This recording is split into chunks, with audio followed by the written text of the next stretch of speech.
Any promotion that increases the number of minutes or the number of time you spend on the network for free or for a reduced cost, we basically just say, let's stop those so that we can actually get some stability in this network. The second thing we're doing is addressing how can we build this infrastructure much faster than we're building it today. And how can we ensure that every investment, every naira that is put in this infrastructure is value-added naira. So we have worked with the Ministry of Works. One of the biggest costs in rolling out fiber optic, which is important for the broadband infrastructure, is right-of-way. So you've got to get right-of-way from the federal government or state government to lay your fiber. Now, what we find in Nigeria is that right-of-way, it actually costs probably the highest cost in the world to get right-of-way in Nigeria. And what we did with the Ministry of Works, we have actually standardized the cost of right-of-way. It's only 14,500 naira per kilometer. And you know, when you look, sorry, 145,000 naira per kilometer. When you look at state governments, we're still charging things like 10 million naira per kilometer. So you see the big difference. Now we've done that at the federal government level, and so it makes it easier for network operators and infrastructure providers to lay their fiber across federal highways. But of course, you've got state highways. And one significant thing we've done, we've started engaging the governors for them to to understand that we need to standardize the cost of right-of-way. We understand the need for internally generated revenue, but we need to ensure that we're not taxing investments at the point of investments. We're allowing those investments to bear fruit, to add value, and we can tax the businesses that come out of these investments. We can tax the value add that comes out of these investments. And we're making some very good progress. We're trying to standardize right-of-way across the state governments. The other thing that we're doing is that we're trying to limit or reduce the amount of regulation and taxation on this infrastructure. You know, telecoms infrastructure it's discriminatory regulation, if I can call it that. In some states, we have as many as 7 state agencies that are regulating this infrastructure, and with regulation comes the different fines on the infrastructure. So again, working with the state governments quite successfully up till this point in time. We do have a committee of 6 governors working with the network operators and the ministry to see how we can actually manage down these taxes and levies. Well, talking about that, we did see a battle once between the NCC and an environmental agency. Absolutely. And how were you able to reconcile that?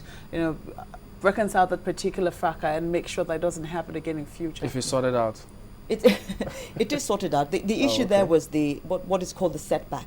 When you have a base station, you've got to have a setback between the base station and the nearest residence. The NCC had a regulation of 5 meters. The environmental agency wanted a regulation of 10 meters. Yeah. Now, both of them, you can't say any one of them is wrong, and they have their own reason and their criteria for setting that setback. But in areas where the urban, you've got a very dense urban area, it is very difficult to get a 10-meter setback. But we need to also understand that the Ministry of Environment was really worried about the potential threats of the radiation on a base station. That's why you have the setback. And so we did a lot of analysis and research, and we worked together with them, and we come up with a regulation that both of us can agree with. In the instances where you can get a 10-meter setback, you will have a 10-meter setback. In the areas where there's significant urban density, you cannot get that, and you need that quality of service, we will, have a less than 10-meter setback. So we've resolved that. Both myself and the Ministry of Environment, working together with the 2 agencies under our own supervision, we've resolved that issue. Is your ministry in possession of any documents, or have you come across anyone that suggests that having a base station in residential areas might actually be harmful? We are not in possession of any documents. We've done, the WHO has done a lot of analysis, and the result or the outcome of that research and the analysis is that as we speak today, there is no empirical evidence that says that having a base station in residential areas is harmful to a human being. But that is the research that is being done today, and that's what we know today. Okay, go ahead. Yeah, well, one of the, I was going through the achievement of your ministry, and somehow it struck me, because I'm seeing things like tele-density ratio has increased in the fixed line access from 0.51% in 2011 to 1.5% in 2012. And I was just wondering, am I going through the achievement of a telecoms firm? Because how closely do you work with them, and do you have, is it that you set rules? Is the achievements your achievements as well? How exactly do you come about these figures? The figures are based on the information from the National Bureau of Statistics. Okay. And that's it. Now, the industry itself is a fully privatized industry. So the role of the ministry is really around supervision, around policy development to ensure that the industry has the enabling environment to grow and to thrive. And of course, it's around regulation. And so that's where the ministry comes in. So those numbers that you read out on fixed line, there's also numbers on mobile subscriptions, numbers on broadband connectivity. Those numbers you've read out actually come directly from the National Bureau of Statistics. Now, talking about pricing, somebody wanted to know something about, why broadband is still very expensive. And you were also talking about how you've been able to reduce, the cost of broadband from 93,000 naira to 72,000 naira in 2012. Do you think that it will still come down further? Oh, it has to. It has to. It's still too expensive. I'm a consumer as well as a minister, and I think like most people, you have connectivity at home. You'd have it on your on your tablet, and it really is too expensive at this point in time. But it's the same issue. It's the issue of demand and supply, because the demand is so high, the supply is not enough, and so therefore it's quite expensive. And so what we're doing is the resultant effect of getting more broadband infrastructure across the country will be the reduction of the cost of actually connecting to that infrastructure. And it's important because if we're doing much more on the internet, not only in our private lives, in our social lives, in our business lives, as government begins to connect more on the internet and deliver services over the internet, we need to ensure that people can actually afford to access the internet. And so that's a very key target for us, to ensure that we increase the supply of broadband capacity in the country so that we can actually bring the prices down. How much are you looking at in the short term?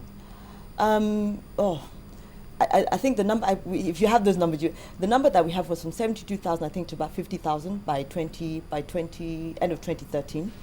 Okay. But even that is still quite expensive. We're looking at the way that they calculate the cost of access is to look at the percentage of the income of a family that is spent on broadband. And that's really what we should be looking at. If a family is earning $100 per month, just as an example, then only about 5% of that or 3% of that should be money that is spent on connectivity, and that's really what the numbers that we're looking at. We have some questions coming through now. This one comes in from Ejiofor. He says, "What's the ministry's stand or plan concerning implementing toll-free universal emergency telephone numbers like 911 in the country?" This is actually already being done by the NCC. We have set up, or we are setting up emergency communication centers across the country, and there will be access by these by the short codes. I think some states have actually already started that. Lagos State is an exemplar. Lagos State already has an emergency hotline, but that's something that the ministry the ministry through the NCC is doing, deploying these emergency centers across the states, working with the state governments so that there are short codes people can access and call for emergency services, fire, ambulance, and police. It's going to be done on a state-by-state basis, not a national number? Well, it's a national number, but you will also allow callers to call particular states, because it's a national number, but you've got to route it to a state. Because if it's a fire or an ambulance or police, it's got to come from the state or the local government. So it'll be a national number, but it will be connected to states as well.